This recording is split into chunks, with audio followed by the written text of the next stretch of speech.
Welcome to What's Up With That, a podcast too. The podcast where we explore the intriguing intersections of theology, politics, religion, and the church. From deep theological discussions to the latest political debates and to what's going on in the church. We dive into a variety of topics that spark curiosity and challenge conventional thinking. Whether you're a seasoned believer or just got curious, our conversations aim to inspire reflection and provoke questions. Join us as we seek to understand the complexities of faith in today's world and ask, what's up with that? Let's get started.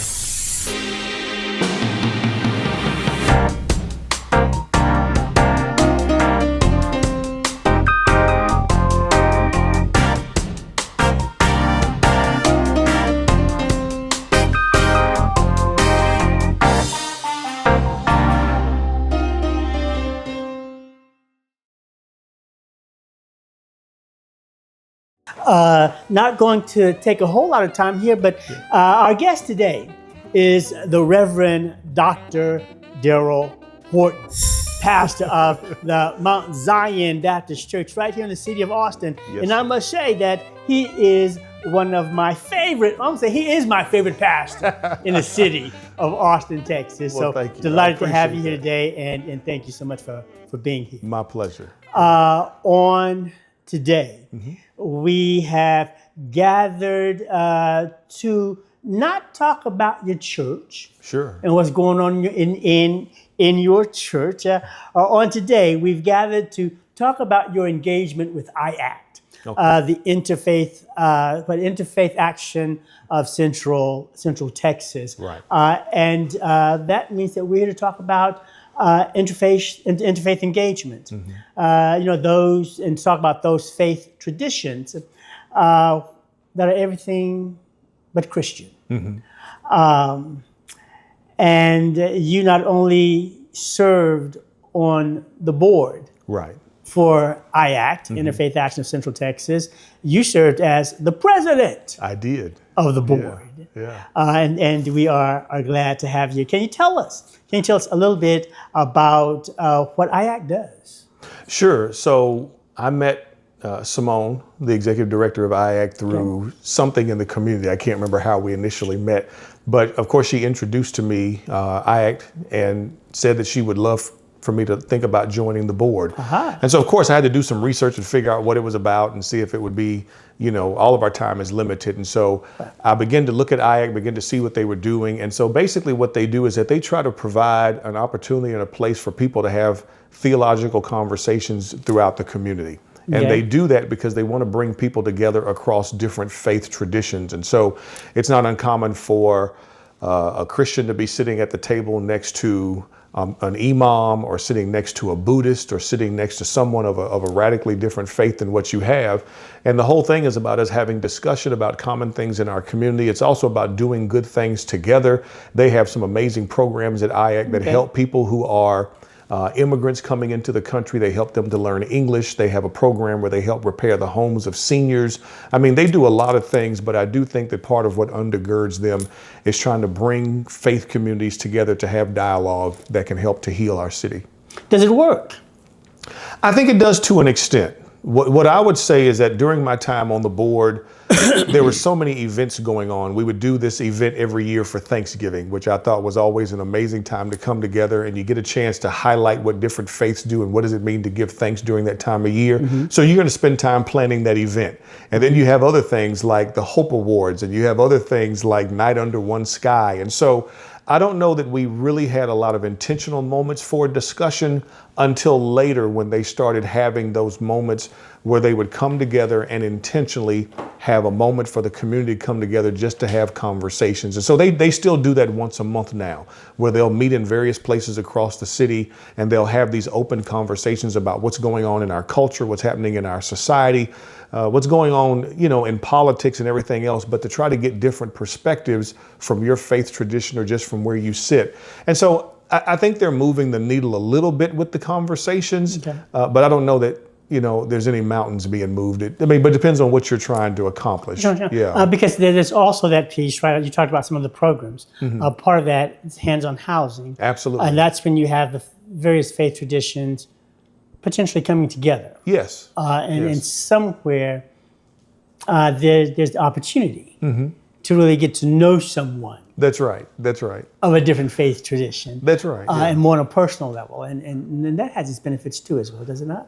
I think it does. Again, we go to board meetings, we go to events, and we get a chance to sit at tables together. But I'm learning that there's nothing like standing at a house, hammering nails, holding a saw, doing those kind of things, to see people outside of their suits, outside of their religious regalia, all of that stuff, where you're just, shorts, t-shirt, jeans, getting dirty together and helping to build up somebody's house. That's how you really get to learn people and have some of those real transparent conversations about family and about children and about all those things that you can talk about while you're hammering nails. Yeah. Okay, and that's an opportunity to also get to learn something, maybe not, I'm going to say, about other faith traditions. And it's easier because it's someone that you're having a regular conversation with, and you're laughing and you're talking and you're sharing. Absolutely, yeah. It's a much more comfortable place. It doesn't feel like a program, or it doesn't feel like something that's staged, but you begin to have natural conversations as you're sweating and as you're looking at the house and helping those individuals. And so I think those moments are really conducive for really good conversation that can enlighten somebody's heart. Yeah. Okay.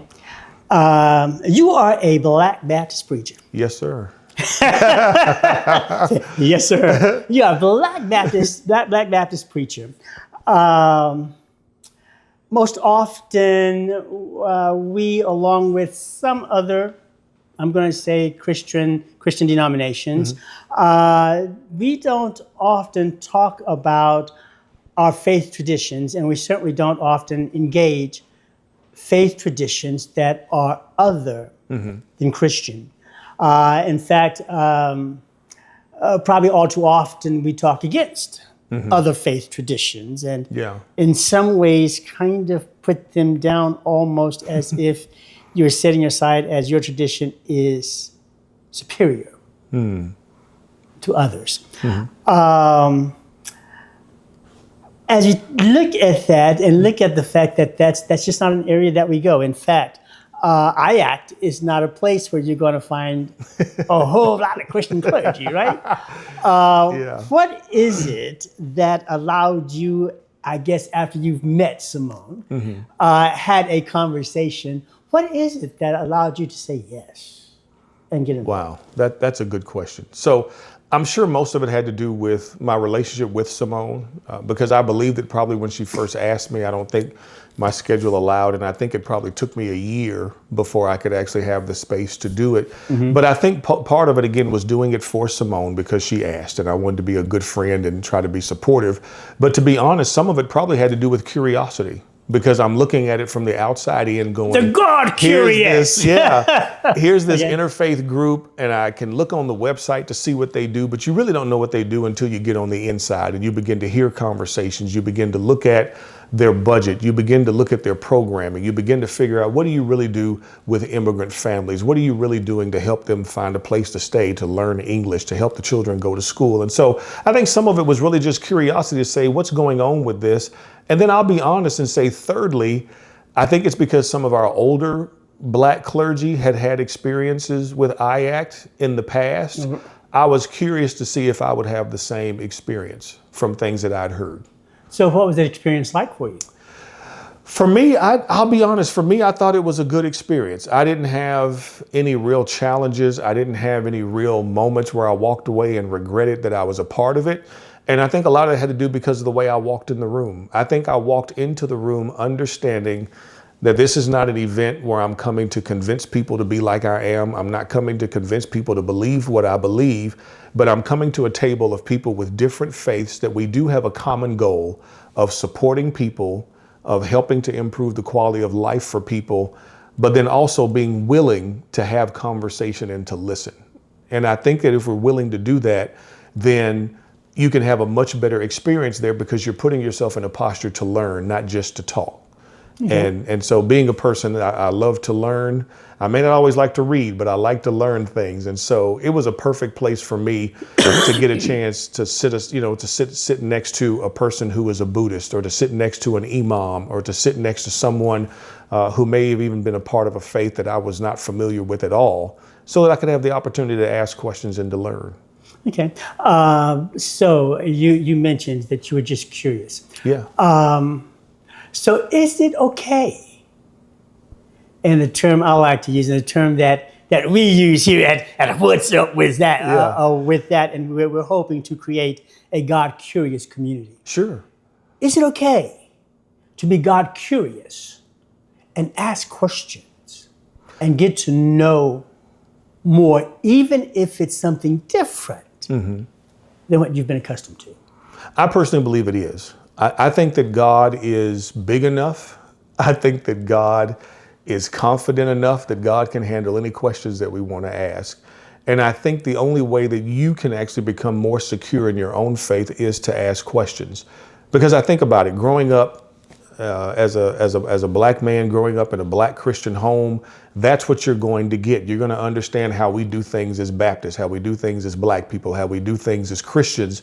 And if you never have an encounter with a Muslim, how are you going to understand what the distinction is? How are you going to understand what makes your faith different from theirs? Okay. And so I think that in learning a lot about the differences, it helps to somewhat reinforce oftentimes what it is that I believe. Okay. Can I also ask? Yeah. It's a group of people coming together for a common good. Sure. Are there potentially some similarities? Sure. Yeah, I mean, there are, and you can look at a lot of them, and people may say that they're very surface commonalities, but at the same time, everyone who's sitting around that table in some form or fashion, worship is a part of what they do.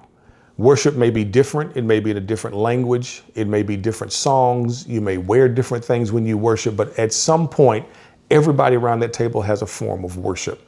Everybody around that table has a form of scripture or some type of text that they hold sacred, that they read.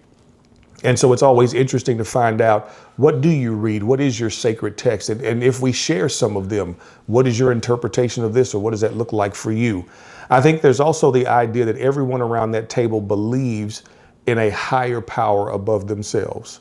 One that helps them to do good, one that helps them to have compassion, one that helps them and gives them purpose in this life. And so I think around those commonalities, we can sit at the table together and do common good in our community, because there are some things that can draw us together versus focusing on all the things that divide us. Yeah. Okay, and that was sort of my thought as I looked at part of that mantra for IACT. Yeah. Right? Coming together for the common good, to serve others. That if you can get a diverse group of people, Yes. if you can get a diverse group of faith believers, faith traditions, Sure. to come together to do good for community, Yes. that speaks volume, right? It does. It's relational. Yeah. Yeah. Is that right? And even as we look at our Christianity, it's the relational piece that also helps to connect us.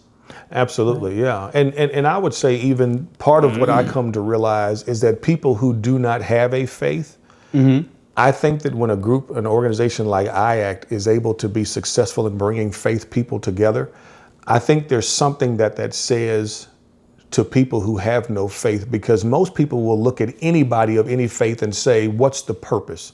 If you can't come together to do anything good, then what's the purpose of having faith at all? And so I think that there's a picture that presents to the world that says, I may not agree with what that faith does, or I may not agree with what that is, but the fact that they can come together and do good in our city, there has to be some component of faith that can be beneficial to anybody. Okay. And the willingness to, I like from a Christian perspective, and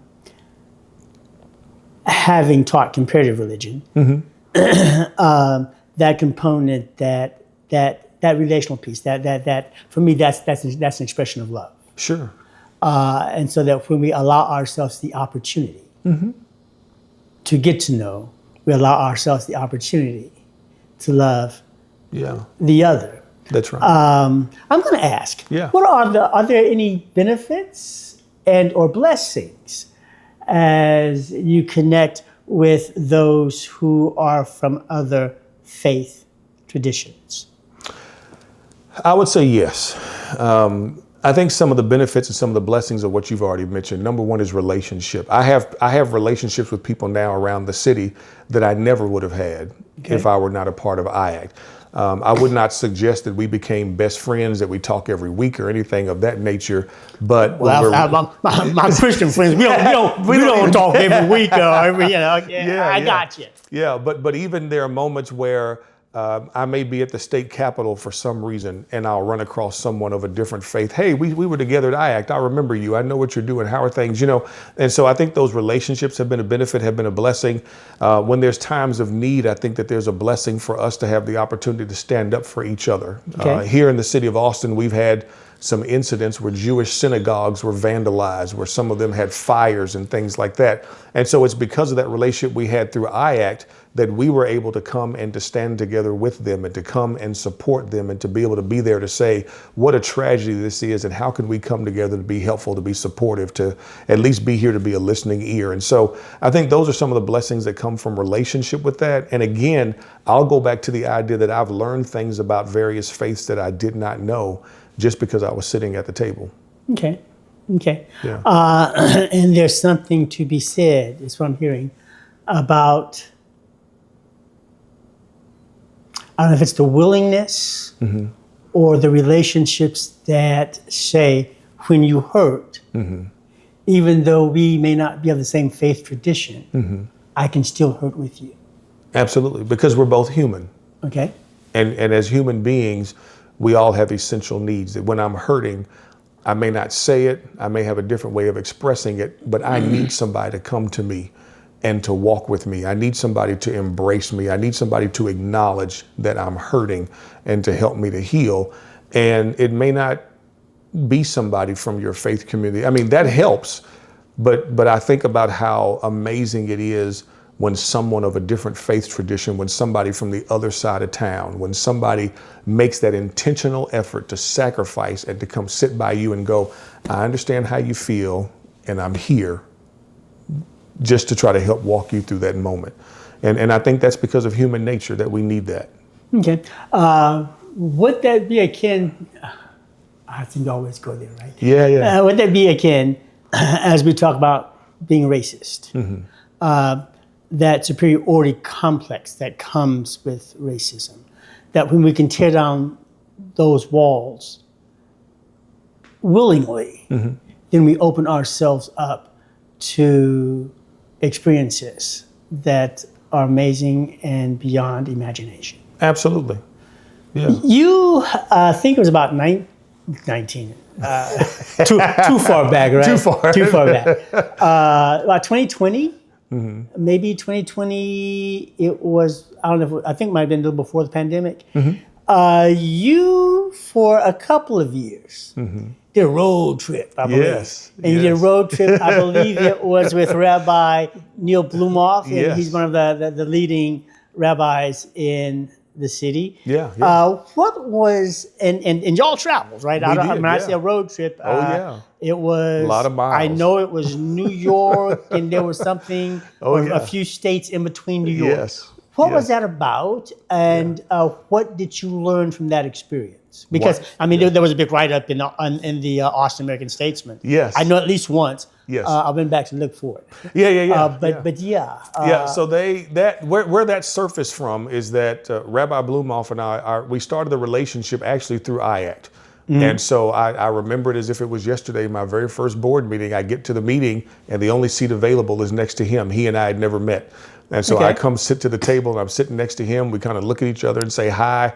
And probably within about 20 minutes, we're both sharing jokes and cutting up at the table, getting in trouble with Simone. And so we begin to realize that we had some similar personality traits and that we just might get along. And so after spending some time together And again, thinking about some of the racial tension and some things that were happening in this nation, Rabbi actually had the idea, and he came to me and he said, listen, I think it would be beneficial if you and I could do something together with our congregations. And I said, well, what do you have in mind? He says, I'm thinking extreme here. And so just hear me out. Extreme, right? Oh yeah, he thinks big thinks all extreme. the time. And so he said, they've just opened up a new museum, and they've opened up a new, I don't want to call it an exhibit because I think that's not the right phrase for that. But in Montgomery, Alabama, they've just opened up these new things that talk about race and the history of slavery and how incarceration is the new form of slavery. He says, I think it would be life-changing if we could get a bus and get members of our congregations to go and do that together. And I said, well, let's talk about it. Let's figure it out. And so as we looked at it, it was a little bit more expensive than we thought it would turn out to be. And so he looked at me and said, I don't think we can do that. What if you and I just do it? And so I don't recall how long we'd known each other at this point, but we both had to really think about it because even though we knew each other, we never spent that kind of time alone together. Right. And so I came back and talked to my wife about it and really thought about it and literally prayed about it because, again, we're developing this relationship. And I said, you know what, let's do it. Okay. And so very briefly, this is what we did. So the first trip I think we took was in 2018. And what we decided to do is that we wanted to talk about the southern states of this country and talk about the impact of slavery, the impact of racism, and where it still lingers. Because again, the place we wanted to get to was the Equal Justice Institute in Montgomery, Alabama, because they're the ones that created, Brian Stevenson created that institute. And so what we did is we came up with a roadmap of how we were going to do this. And of course, it's interesting because as a rabbi, he's got to be back home in order for Sabbath on Saturday, and actually needs to be back Friday before dark. Right. And so we start plotting this thing out. And then of course, anyway, so we end up leaving on a Sunday afternoon, and we get in a car in Austin, Texas, and we drive from Austin to Houston to go to the Holocaust Museum, which I have never been to in my life. That was one of the most life-changing moments I'd ever had, briefly because of the fact that as I'm walking through the museum, I'm looking at what the Jewish people went through. I'm looking at what they had to endure and the torture and all the things that they did. And the thing that came to my mind is that there's nothing new about discriminating against a set of people. Okay. It's the same playbook. You just direct it at a different group of people. Because if I think about what I saw in those pictures of the Holocaust, they shaved the people's head. They took their clothes away from them. They dressed them in the same things. They shamed them. They demoralized them. And then they made public messages to the people that said they're less than human and all of these things that you could do. And I began to understand and realize that if you can dehumanize a group of people and you can sell that message, then you can do that to anybody. Yes. And it seems to be the same way that slavery worked. These are not people, they're animals. They're not even 3/5 of a human, they're animals. So that way you lose the sense of compassion when you see them sitting by the side of the road, shackled to one another and all of those. So anyway, that Holocaust Museum really opened my eyes to the idea of the fact that there is a playbook for dehumanizing people. And some people have used it very well to do that. So we go from Houston, we drive to New Orleans because he spent a lot of time there, and there were some cultural sites that we could look at where enslaved persons and others spent time, and that was fascinating to do that. And of course, to see the after effects of Katrina and to see all those things in New Orleans. So we spent a day or so there, went to Selma, Alabama. From Selma, we eventually made it to Montgomery for a couple of days. Again, saw the church where Dr. King went and saw the institute, saw the memorial. We went through all of those things. And then I had the opportunity to go to some places where he had not been. And so we went to, after leaving Montgomery, then we went to Birmingham so that we could see 16th Street where the church was bombed, and to see the statues and things across the street with the fire hoses and the dogs that were released on children and all those things that were on television. From Birmingham, we ended up going to Memphis so that we could see the Civil Rights Museum. And so we had a chance to walk through that together. We left the Civil Rights Museum, came down through Little Rock so that we could go to Central High School to see the place with the Little Rock Nine. And then from there, came through Dallas and made it back. And we did all of that in about 6 days.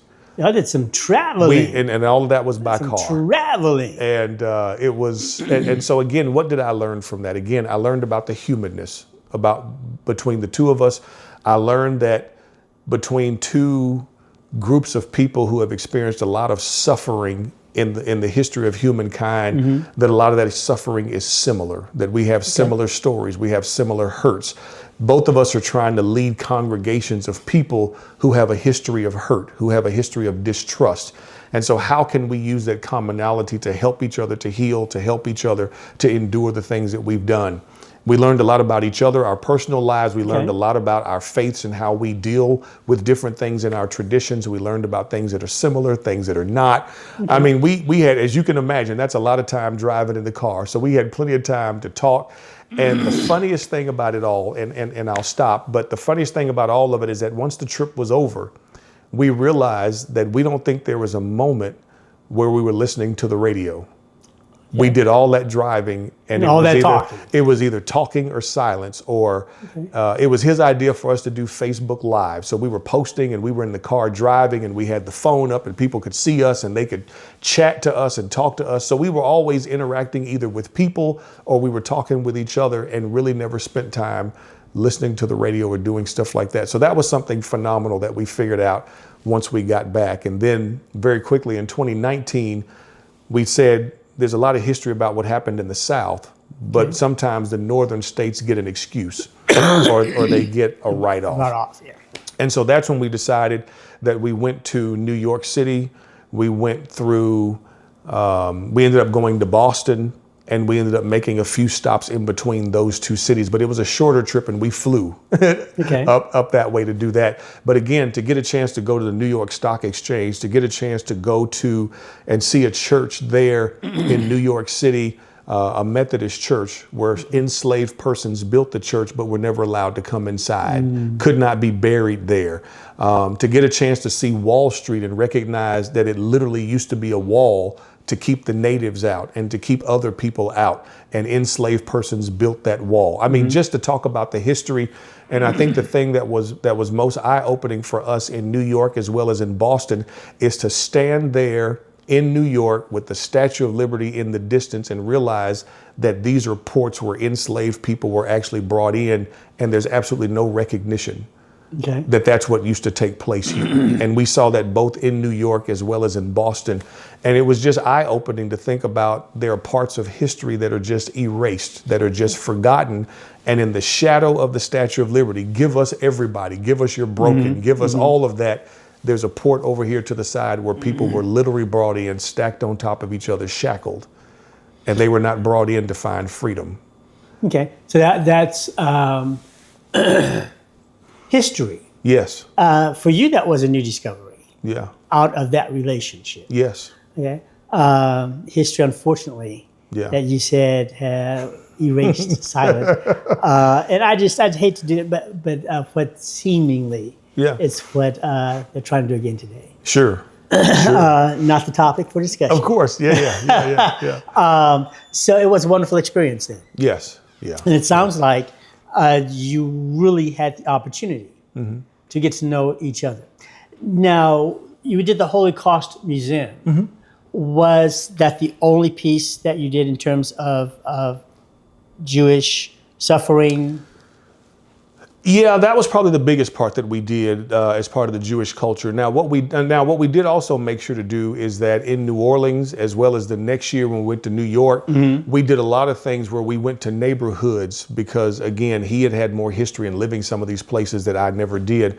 And so, for instance, in Boston, and I'm not going to remember the names right now, in which he would be very mad at me, but in Boston and in New York, we went to neighborhoods that were originally African American and have now changed over that they're now Jewish. We went to some neighborhoods where we walked and you could see the defining line that the Jewish community is here, you cross the street, and the black community is here. And we talk about the tensions that we saw. And we were able to go to different neighborhoods and see things like that. He actually took me to one of the most famous and most recognized synagogues while we were up in that area.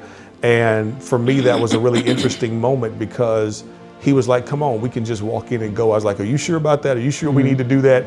And we did. He and I just walked in, and of course I tried to observe the way that I should and did those things. And we walked in very peacefully just to see what was going on. But it was an interesting moment for me to have that opportunity to walk in and to see on the inside what was taking place, and to be able to see people studying, and to see people worshiping, and to see children going to school, and to see the women worshiping in the place where they were. I mean, it was fascinating for us to walk through there and to be able to do that, because I don't think there are a lot of Black Christian preachers that get an opportunity to walk into places like that, to get to see that, and for us to walk through these neighborhoods and you could still feel the tension, not necessarily just between Black and Jewish, but between Jewish and white or Caucasian, or between Black and Hispanic. I mean, we're walking down the street and you're feeling it, because people are looking at us like, what are you doing?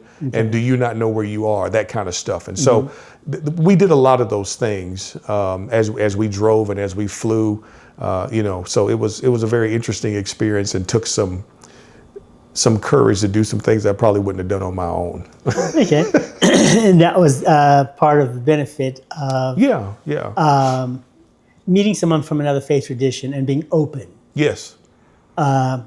Being God curious enough. Yes. To see that God is bigger than what we expect. And maybe, I'm reminded of what would Jesus do? And everybody seems to want to know what Jesus will do and what God will do. That maybe God will move in ways that we couldn't have even begun to imagine. That's right. And the development of lifetime friendships. Absolutely. Who might be there before anyone else might be there for you. And so maybe always that God is bigger than, or maybe I should say God is so big that we can't for sure always declare, what would Jesus do? I know what he would do. Right? That sometimes we need to sit back and allow ourselves to be amazed. That's right. Yeah, God just might do some things that are outside the scope of what we recognize and what we can imagine. Okay. I think we often say that, especially in our faith tradition, that God is so big that God can do, and then we put God in a box and limit some things. And so it's interesting. He's only as big as I want him to be. As big as I or need him to be at the moment, that's for sure. Yeah. Okay. Yeah. When we talk about Judaism, for me, that sort of leads into the Abrahamic traditions. Sure. Right? So when we talk about the Abrahamic traditions, we're talking about Judaism, Islam, and Christianity. Yes. As we look at that, and the caveat being, as we look at the Abrahamic tradition, and especially, I'm going to say Judaism, should we as Christians seek a greater understanding of those with whom we are connected? Understanding that as we look at I think as I taught world religions, we dealt with the three Abrahamic traditions, adding to that Hinduism and Buddhism, right? So aside from and not discounting them, but simply because we're talking about Abrahamic traditions, three faith traditions that have the same lineage, right? That somewhere in that connectedness, so often we find ourselves. And it may not just be Christians. Maybe you have some of who might be Jews, who might be Islam, bashing each other, maybe. And I guess part of me is saying, do we have a right to do that? Is there a need to learn more about those who come from where we come from? I think we do. I think we do. And so I don't think there's a need for me to bash another faith tradition, because I don't think I need to lower somebody else's to have a higher thought of where I am. I think that if this is the faith tradition that I have chosen, if I believe that this represents the relationship I believe that I have with God, then I don't have to demean somebody else to add more meaning to mine. One of the things I'm thinking about as you were talking about that is that Rabbi and I had the privilege of actually teaching a class together as we walked through the book of Exodus. We did it for the Presbyterian Seminary. And so it was an online class, and both of us will agree that it was a disaster. We didn't know what we were doing. And we don't But know you made the effort, we right? don't know if anybody learned anything. Interesting. And sounds like maybe you and Neil benefited more than the students did, maybe, huh? Probably. Okay. A form of that we did and never could do it. No, we talk about Houston Tillotson. Houston Tillotson is diverse. Yeah. There was that season. I even went to Ontario, Canada, Okay. to do a workshop in scriptural reasoning. Wow. Which was much like it seems that you engaged with Rabbi Neil. It was selecting the passages and having each tradition share I see. the meaning. Yeah. And oftentimes, some of what you discover is some of the basic principles of life and living are not so different Right. coming from the sacred text, right? Yeah. So I found it interesting. It's just I spent a lot of money to go participate in a workshop and came back and couldn't find enough students. All I had was Christian students. I think the couple of Muslim students that I came across. Yeah. They said, "Oh yeah, Rev Will, it's interesting." But when we set it up, no one showed wants to up, go. right? Oh, my goodness. And it's a fascinating experience. Oh, yeah. If we're willing to take the time. Absolutely. And commit to it. Yeah. And there's so much to be learned. Yeah. Okay.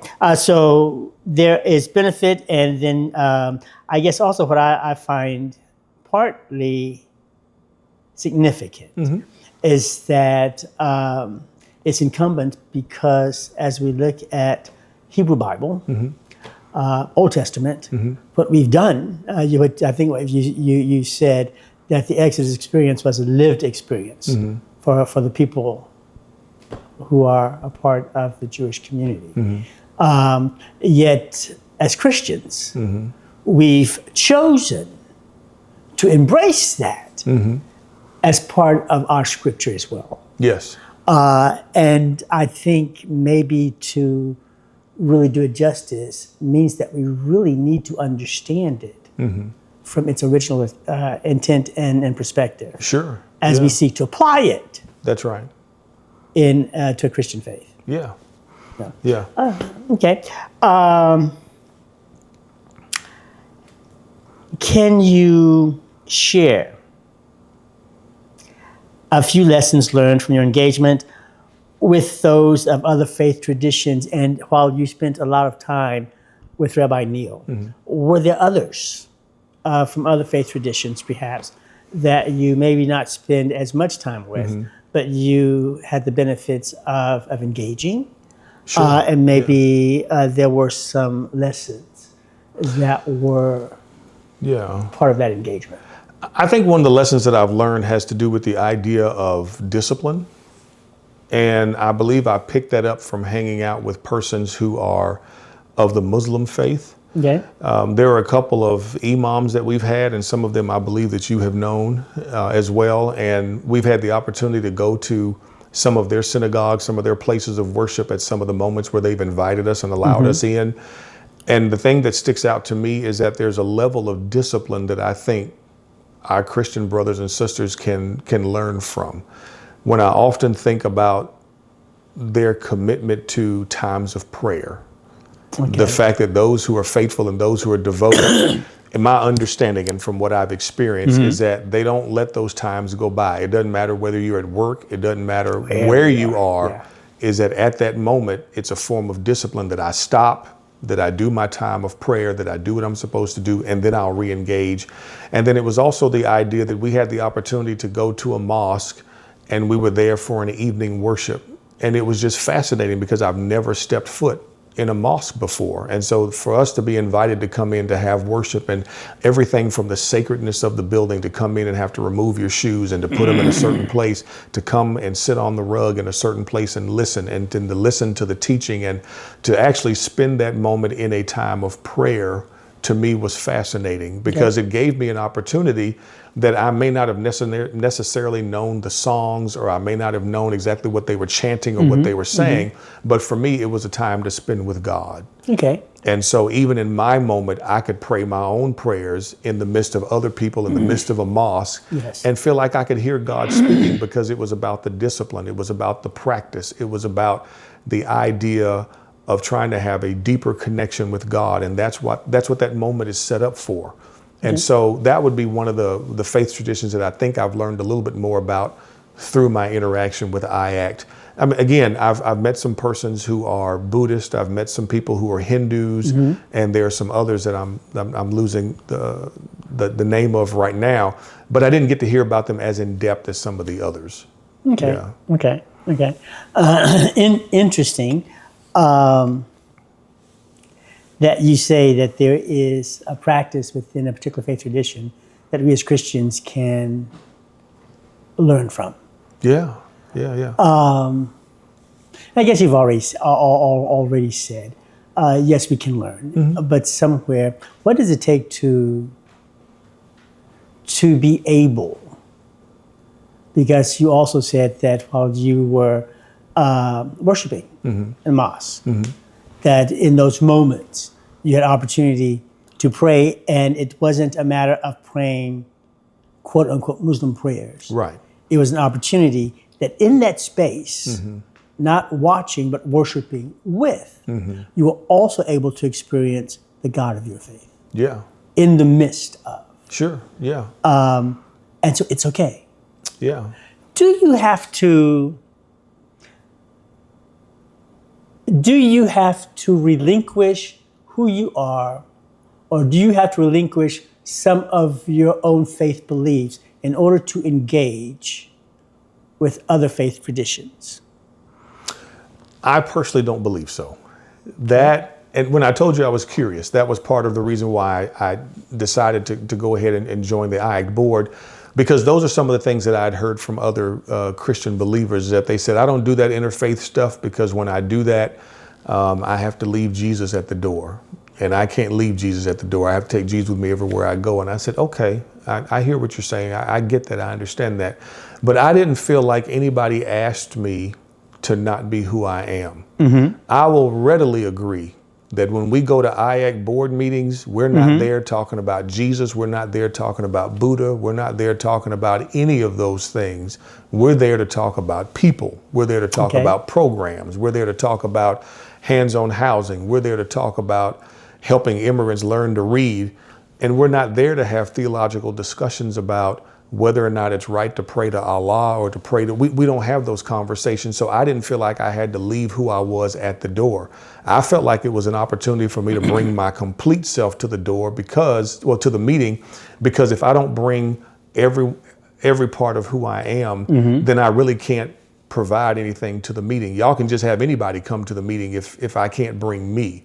And so I think that's what IACT probably does very well, is that IACT doesn't put you in a position where you feel like you can't be who you are. Now, I'll admit, there may be moments where some people could feel uncomfortable because, again, depending on the leadership and depending on how the meeting is run, there could be some awkward moments because since it is a faith organization, you're going to have prayer from time to time. So depending on who's praying, there could be some things you hear that's like, well, I don't believe in that. But it doesn't mean that you can't bow your head and pray your own prayer as you're having a prayer to open the meeting. It's not going to be the end of the world, right?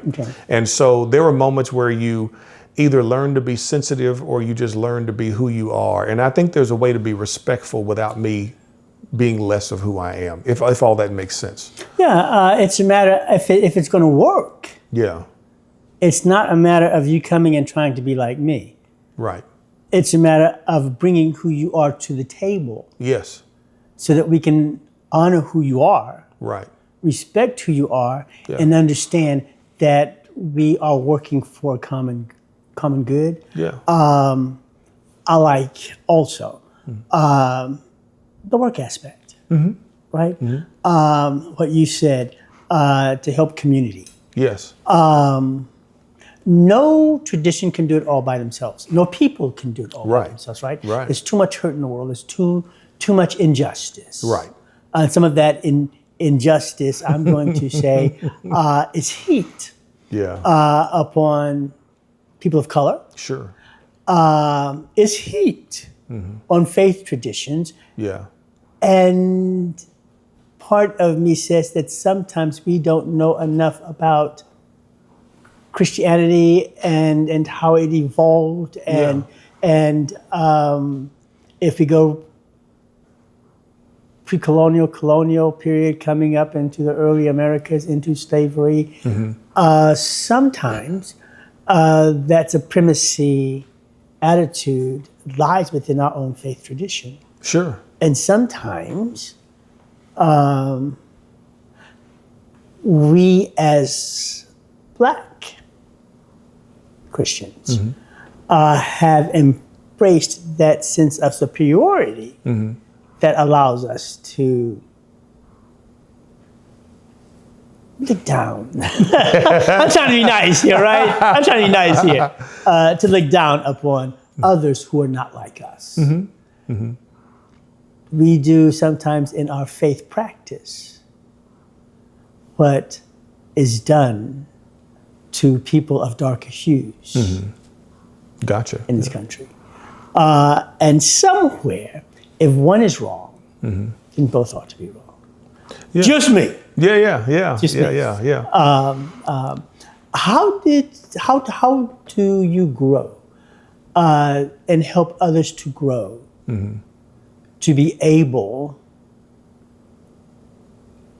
and maybe I'm going back to that, to be God curious enough to say, okay, let's experience. I think one of the ways I think I have to do that, and again, everybody's going to be different, but I believe that one of the things that God has called me to do, and God has enabled me to now sit at a place where I'm leading a congregation for some, for whatever reason God wants to do that. But you're good, man.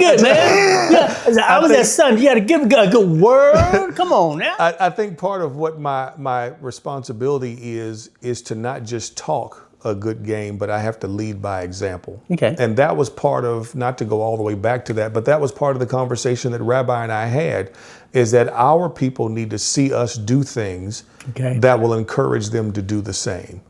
Because let's think about it. We're working with people. We're going to the grocery store with people. We're going to the theater, to the movies. We're going to restaurants with people who are of a number of different faiths. And what would it look like for me on my job to be very intentional, to know that I have a Jewish individual that sits in the cubicle next to me, and because I saw my pastor and a rabbi go together and take these road trips, that I would intentionally go the next day and get to know them as a person, to get to understand who they are. And so I think part of what I'm supposed to do is to lead by example of what that looks like, to care enough for somebody else to know what they're doing, to know who they are, to know what makes them who they are. And so I think that's part of why I do what I do. I think that's part of how other people get to see it, is because they watch me do it. And if it makes them uncomfortable, I hope that they watch me do it and it eases some of that they don't have to be the first to do those kind of things. I think the other thing I do for that is I have to talk about it. I have to share those experiences. I have to make it a part of what God allows me to do. I think to some of your other point, there are moments where I believe that I have to be convicted enough to be who I am. I've been to plenty of places where people will ask me to give an invocation or to give a prayer or to do whatever it is. And they'll either say it subtly, or I've even been some places where it'll be in writing, and they will say, this is a diverse group of people who are going to be here. And so when you say the prayer, be mindful that there are other people. And I know what that means. That's at the Capitol State Legislature, right? They're telling me that when I pray my prayer, that as a Christian, they don't want me to say it in Jesus' name, which is a part of my belief that I think we have to do. And so I probably picked it up from my predecessor, but I've learned that if you ask for me, you get me. And so I've got plenty of things to do. And so if you don't want me to pray the way I pray on a regular basis, invite somebody else. And I'm not doing it to be ugly, to be disrespectful. But again, it's the comment you made. Do I have to leave a piece of me at the door to participate? And if I do, I'm not going to miss anything. Praying in the Senate was a highlight. It was amazing. It was an honor to get a chance to do it, but my life will be the same if I never get asked to do it again. And that's just one place that I was asked where they did that. I actually prayed a prayer in public somewhere one time, and somebody that I did not know emailed me afterwards and said, I cannot believe that in that public place you prayed in Jesus' name. Don't you know there were other people there that don't believe in Jesus? Don't you know that there were other people? And I guess that's the only hate mail I've ever received. And it wasn't so much they were hating, but they were just disappointed is what the email said. And so I didn't even respond to it because I was like, this is who I am and you asked me to be there and that's what I do. And out of the thousands of people that heard me pray, that's the one email I received. And so I figure... And most are open. Doing our MLK service. Sure. When I was at HT. Yeah. You've been there, right? Yeah. Rabbi Neil has been there. Part for me of the experience is the authenticity of who you are. Yes. To see Anil Blumoff come and end be himself with the canto, with the chant, with a song. Almost, yes. Right? Yeah. To have Imam Jafar. Yeah. Or others. Yes. Right, who might come and it's understanding and appreciating the tradition, nonetheless, to have Christian come, and come and pray within his tradition, because it's traditions coming together and sharing, and Absolutely. so that should never leave anything out. Yeah, and I think those are the things that IAC tries to balance, because again, I think about the program. I think now they call it the program of thanks or giving thanks or whatever. A day of thanks is what we call it now. Is that I can remember those years on the board, and especially when I was chairing the board, of how do we make sure to be sensitive during those services, that we're going to have a diverse group of faith traditions there. And the only way that we can do that is that you try to represent them all, so that no one feels left out, no one feels, and you do it the way you do it. If the scriptures that you do, you recite them in Hindu or you recite them in Chinese, then that's the way you do it. And we'll provide translation or we'll provide whatever it is. If this is what you say, then this is your moment to give thanks, and you do it in that way, because I think that whole program is for exposure. It's to help people to understand that there are so many different ways that people worship, but not necessarily to convince you to come pick one. It's not a tryout. It's not an audition. It's not it's here. Let's come and let's seek to understand each other. Yeah. And it becomes so important, right? It becomes so important. There was a season in life when you may not see a Muslim. And it's wonderful to have a conversation about what does it mean to be Muslim and what does it mean to be Nation of Islam. Sure. Right? Sure. Because there's a difference. There's a difference. Yeah, There is a distinction. Brain freeze. But as we move, I lost my thought for a second. That's all right. Lead me in. When we were as we're talking about the prayers of thanks and doing them in your own language and doing them, it's wonderful when you can come in your own way. Yes. I lost my thought. I'm gonna have to come back to it. Like, let's move to another question. Okay. Why do you think it's difficult to get faith leaders, and maybe that should not be so broad, some faith leaders to come to the table for open dialogue, and to come together to work together? Okay, the open dialogue is great. Sure. But when you're standing side by side, you know what I mean? And there's something crazy going on, and there's not only the conversation. The conversations can sometimes be tense, can sometimes be heavy. Sure. But when you come, and I'm going to say, and engage on the lighter side, right? Where you're laughing and you're joking, i.e., you said that yourself and Neil sat side by side, and the antics began. And Simone had to say, wait a minute, y'all are not kids, chill, right? That you really get to know each other. That there has got to be benefit. What is it And why is it so difficult to get them to come to the table? And if you're working together, then it's a collective effort Sure. to create a better world.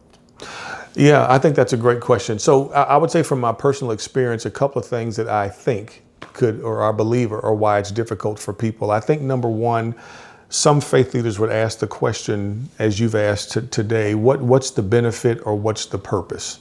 If I come together and have this discussion, what's going to be the end result? Why would I take 2 hours to have a discussion about what makes us different? I already know why we're different. Okay. And so there's no benefit to the conversation.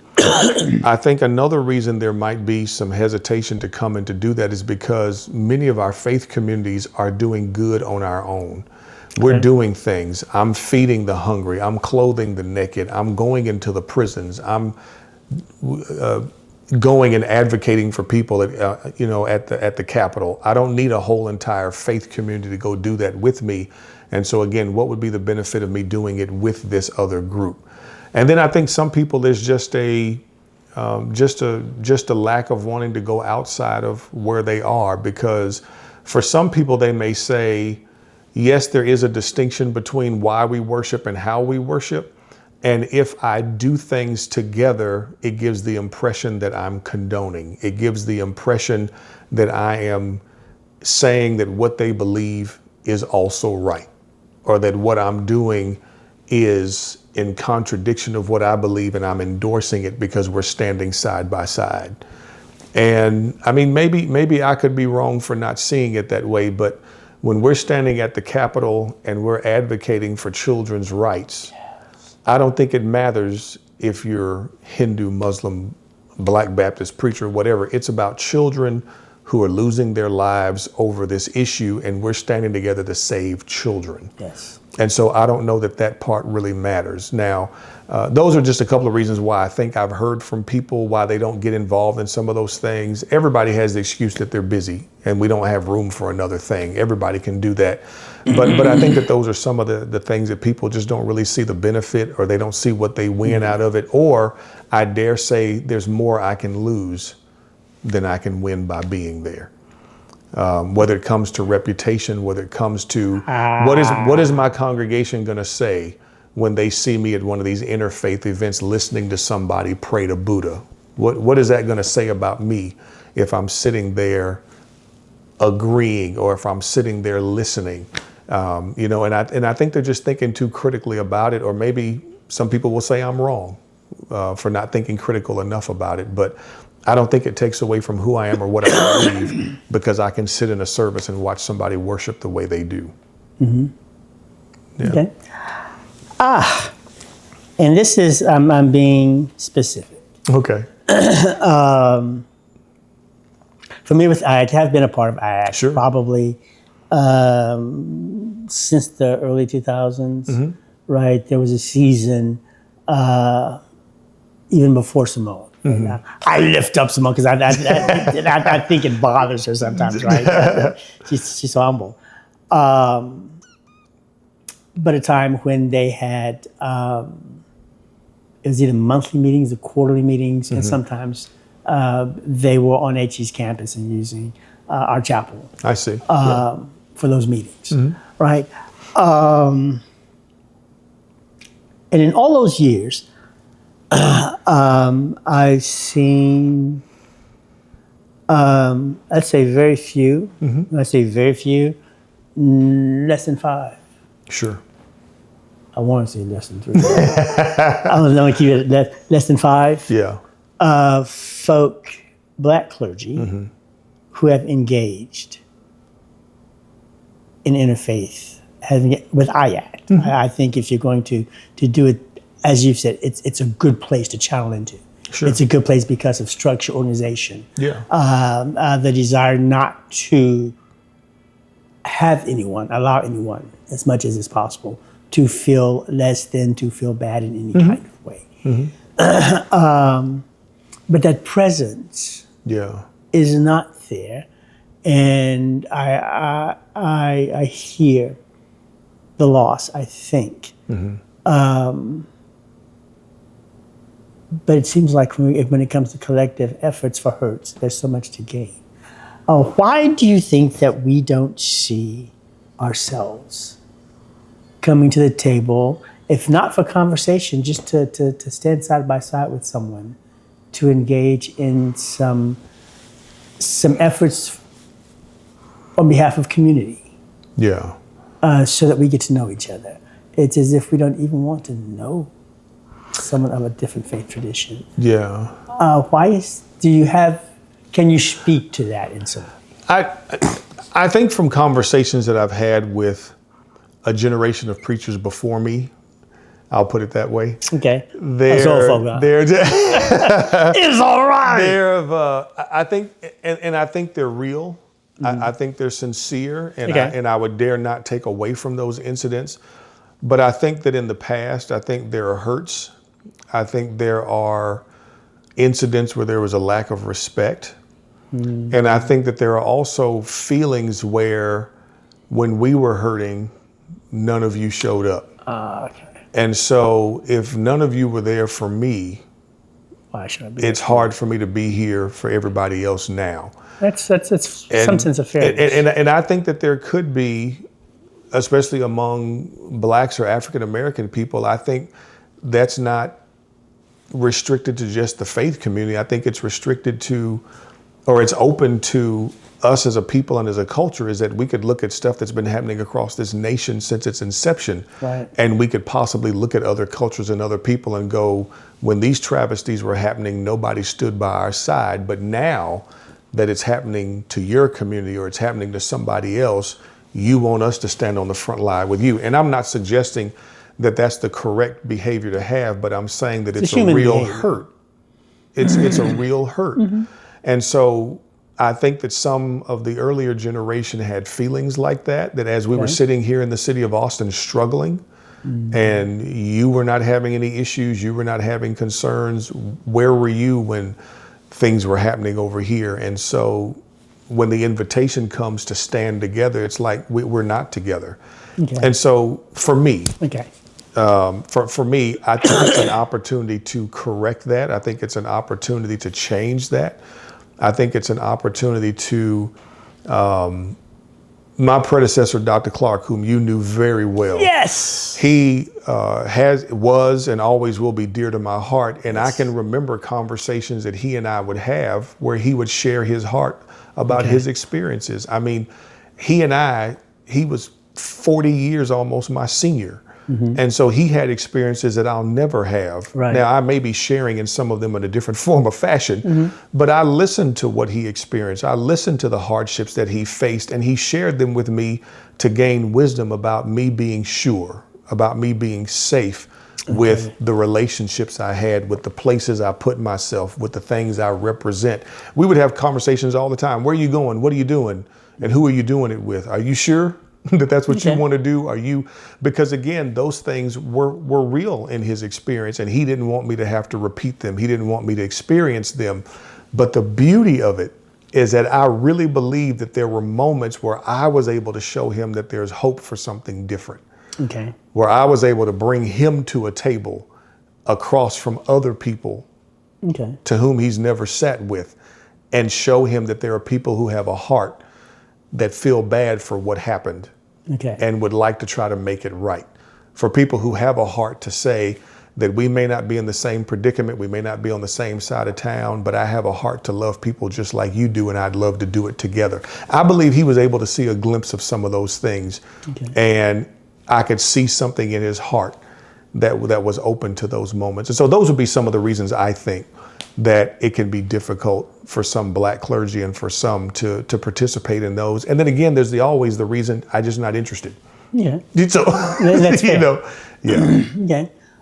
That's great. I guess have me pondering for a moment here, reflecting and asking what's up with that, right?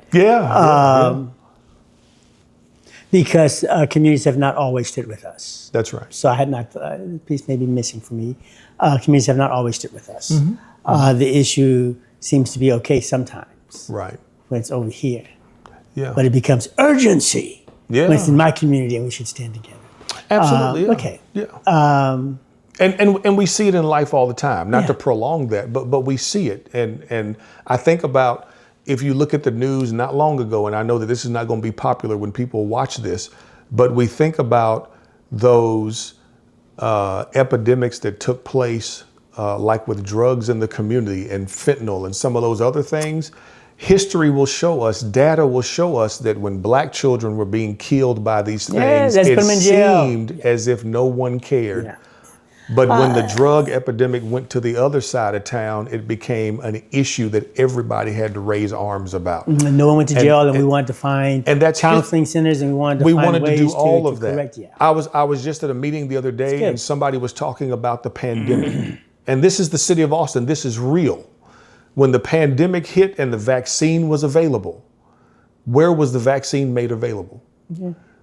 It was not in East Austin. It was not in the places where we could access it easily. That's not where it first was made available. We as churches, we as nonprofits had to get the vaccine and bring it to East Austin so people could have equal access to it. That's real. That's 2021. That's not 1965. That's now. And again, whether it was an oversight, whether it was neglect, whether it was intentional, you call it whatever you want, but we lived that 4 or 5 years ago. And we're watching people not have equal access to stuff, and it was the same old story. And so we could have asked the question, I could have asked the question, all my IAC people, where are y'all? Okay. When we can't have access to this, when we don't have it and you do. Okay. That could have been a question, and people could be bitter about that. But instead of doing that, it's the idea that let's take this as a learning opportunity. Let's take this as an opportunity to bring it, and you need to deal with it because it's the truth of what it was. And I think that helps part of the relationship we have now, because I can help them to see that, not in a way that's derogatory, not in a way that's demeaning, but to bring that for them to see. And to say, this is what life really looks like. Again, not to have, what did they call it? Not to have the empathy Olympics to try to figure out who's worse off. Okay. But I think sometimes relationships help us to expose people to the reality of what life looks like. Okay. And so that exposure is multifold. Sure. In hearing. It's also when we look at the loss of life, right? Death in the streets. Oh, how sad, but there was no one who stood. When we see a community, i.e. death coming through, if it's another country and rivals, Palestinian, the call to unify. Yeah. But again, where's the unity when our kids are being needlessly and ruthlessly shot in the streets? Right. By cops. Fair. Yeah. And is there a way that we can overcome? I mean, how do we deal with that? Because that means that even in the context of faith, that there are some things that are not necessarily just. Is there a way, and maybe you've hinted at that, maybe you've even responded to it. Is it a way that we can reconcile to the point that we can learn what it means to stand and not just make it verbiage when I'm hurting and I'm in need, but that it's real in all places for all people at all times? Absolutely. I think there's a way to do that.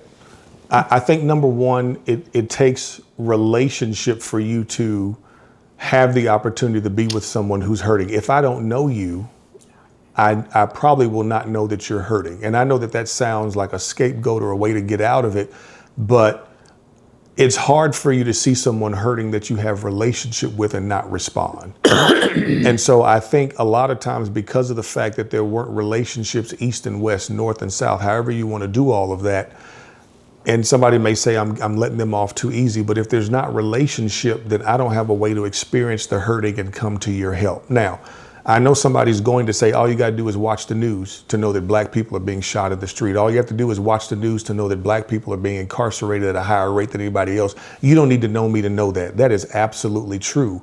But there are opportunities that if I have a relationship with someone, at least it gives me the opportunity to reach out to them and figure out how to help. How can I be a part of that versus me just trying to run over to the east side and figure out what to do? Yeah. So I think relationship is important with that. Secondly, what I believe helps is that because or if I have relationship with someone, my relationship can be part of the education they need to not continue that behavior. Okay. And but that's going to take courage on my part to bring it to them, to call it to their attention, and to challenge them to do something different. I believe that I have friends in a lot of communities across the city of Austin, and I have the opportunity to be courageous enough to sit down and have a conversation with them and say, I am grateful to be your friend. I'm grateful that we have a relationship, but what that means is that we stand for each other when stuff is not right.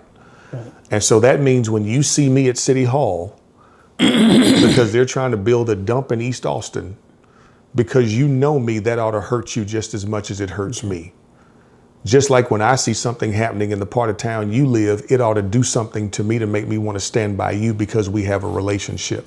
And I think that's part of the responsibility of having that relationship is to bring that to their awareness and to say, this is what it looks like to be a friend. This is what it looks like to really say that you care about somebody, and that is to stand with me when I need somebody to stand. I don't need you to do it for me, but it'd be nice to have you to do it with me. And so I think these interfaith relationships provides an opportunity to teach somebody. Now, in some of my years of seminary, I've had folks make these statements, I'm tired of teaching them. They should learn on their own. It's exhausting for me to have to keep teaching you how to come and stand by me. And I agree with that. There's some days I don't have the energy. I've done enough. Yeah. And you ought to be able to look and see what I'm going through and tell that somebody needs some help. But I do think that if we're honest, there are moments where we have to help people, where we have to teach them what it looks like to be supportive, and we can't just leave it out there and then be mad when they don't come. Yeah. So is that call it out? Yeah. Or is that call it out, but call it out lovingly? I think it's a little sometimes you can't be loving, right? Sometimes you can't. Sometimes you just have to lay it out there and say it and help people to understand the reality of what it is. I've had conversations with people, and I know we're not trying to take this to race or anything specifically, but I've had people who are not black, and I've had conversations with them and say, let me put it to you this way and see if this resonates with you at all.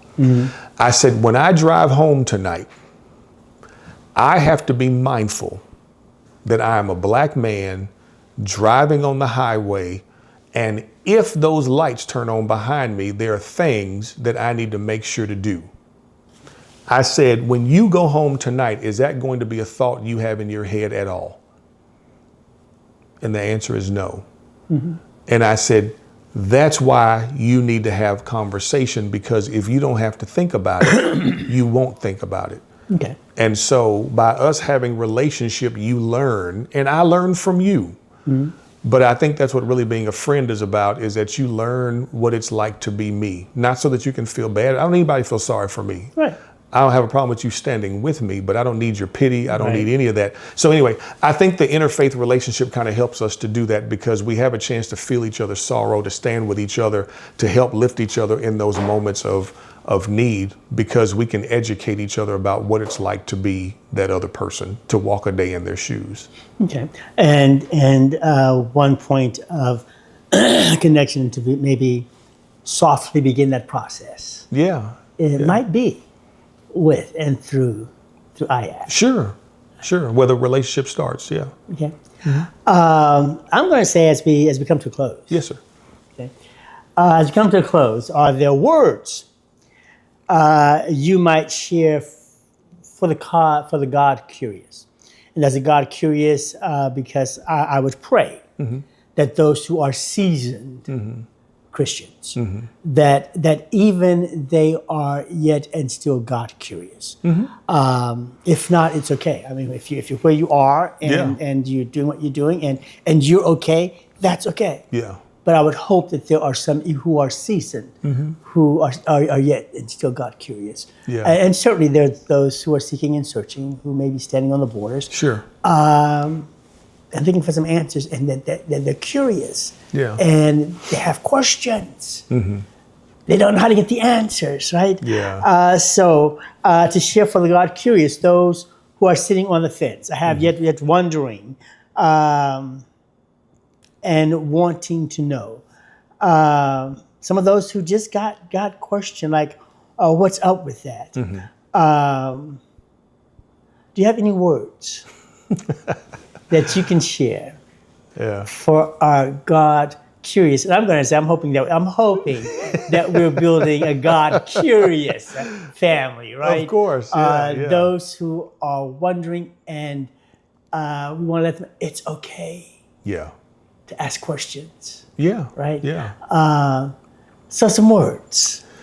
What I would say for anybody who considers themselves God curious, I would say, step outside of your comfort zone and have experiences that might surprise you and may answer some of your questions. I believe that the faith community is a place that can be a place of wonder.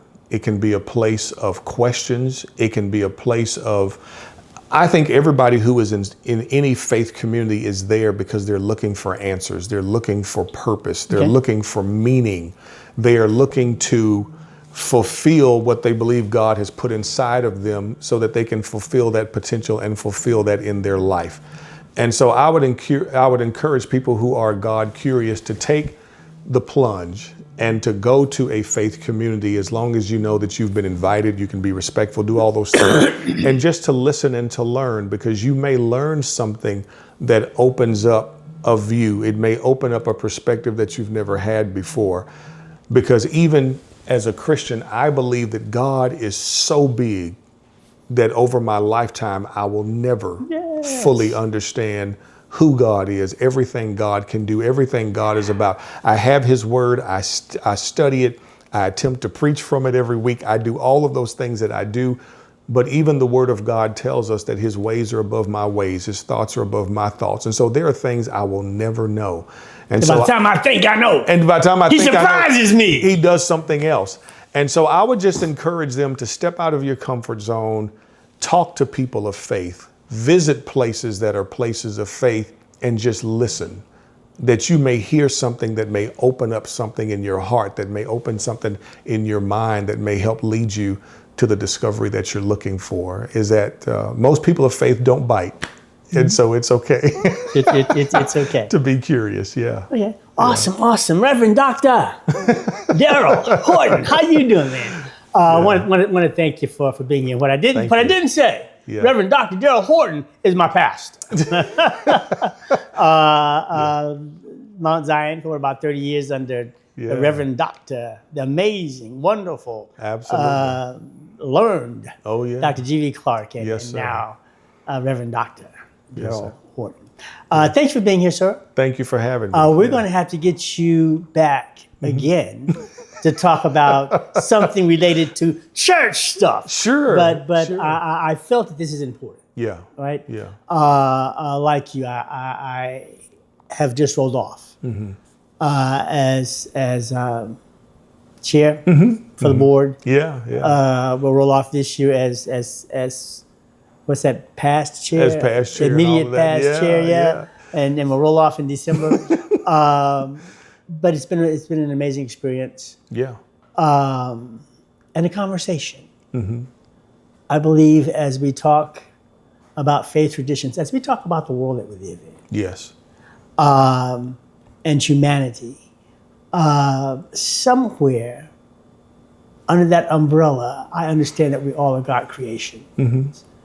How you experience Him, because even within the realm of Christianity, it's so diverse. And how do we learn to engage in a world that is seemingly being torn apart, being more divisive? Yeah. How can we begin a healing process?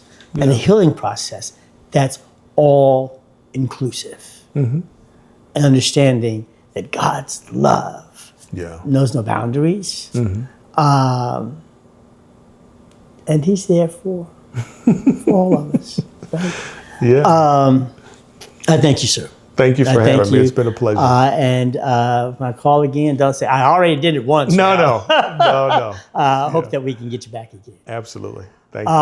And for those who are listening this evening, and I'm going to say, and maybe it's a new phrasing, for our God-curious community, we thank you for sharing tonight. Something maybe a little bit harder as we talk about interfaith engagement.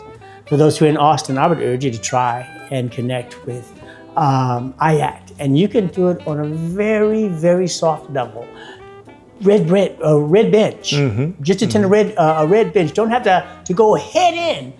There's some soft entries that allow you to see what it's like, and if you can feel comfortable engaging. Thanks for being with us. If you liked this episode, if you've liked any episode, because I don't see it enough, if you like that episode, subscribe. We're trying to get our subscriptions up. And so asking, if you liked it, please subscribe, share, and not only subscribe, but we also love for you to push a like and all of those other kinds of things. So please, again, if you've seen it, if you've watched, please subscribe.